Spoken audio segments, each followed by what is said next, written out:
Est-ce que c'est responsable? Je cautionne quoi, madame? Que vous cautionnez qu'on importe, qu'on mette de la violence dans un concert parce que c'est l'orchestre d'Israël qui est en train de jouer. Là aussi, attention s'il vous plaît. S'il y a eu de la violence vendredi matin, moi j'ai vu les images, vous les avez vues aussi. C'est pas les personnes qui ont allumé des fumigènes, c'est des spectateurs qui les ont frappés.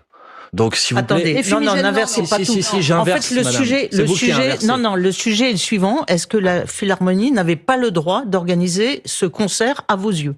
Moi, je pense que la Philharmonie n'aurait pas dû organiser ce concert, comme la Philharmonie avait par exemple déprogrammé des artistes russes après l'invasion de l'Ukraine par la Russie, parce qu'il s'agissait d'un concert, d'un orchestre philharmonique officiel qui se prétend d'ailleurs comme l'ambassadeur culturel de l'État d'Israël, dans lequel on allait jouer, et on a joué l'hymne officiel de l'État d'Israël, avec l'ambassadeur d'Israël. La Philharmonie a dit qu'elle ne le savait pas, que ça n'était pas prévu au programme. Avec l'ambassadeur d'Israël à l'intérieur de la Philharmonie qui se lève et qui chante l'hymne. Et excusez-moi de vous dire que oui, quand un État dont les dirigeants sont aujourd'hui sous mandat d'arrêt de la Cour pénale internationale pour crimes de guerre et potentiellement pour crimes contre l'humanité, je trouve effectivement que ce concert n'aurait pas eu lieu. Et je trouve normal, et je comprends tout à fait que des personnes aient décidé de protester contre l'organisation de ce concert. Et essayer de les faire passer pour des gens violents, alors qu'ils ont fait une action de protestation et qu'ils ont ensuite été frappés. Et qu'ensuite ils ont été frappés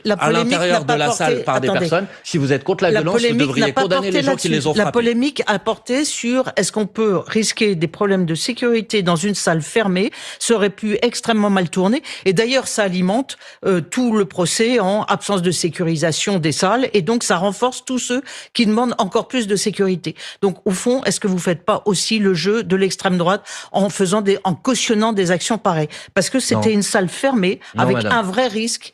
Vous avez raison, il y a eu des violences. Vous avez raison, il y a eu de la violence. Mais justement, l'arrivée de ces personnes a provoqué aussi des violences. Il y a eu de la violence, madame. C'est que ces personnes ont subi de la violence. Eux, ils n'ont pas été violents, contrairement à ce que j'entends sur les plateaux de télévision. Ça aurait pu mal tourner. Maintenant, je vais vous dire franchement, madame. C'est sur la sécurité des salles fermées. Les salariés de la Philharmonie, ils avaient pris position avant l'organisation de ce concert. Et ils avaient dit, dans le contexte actuel, il faut à minima qu'il y ait une remise en perspective politique dans le contexte politique.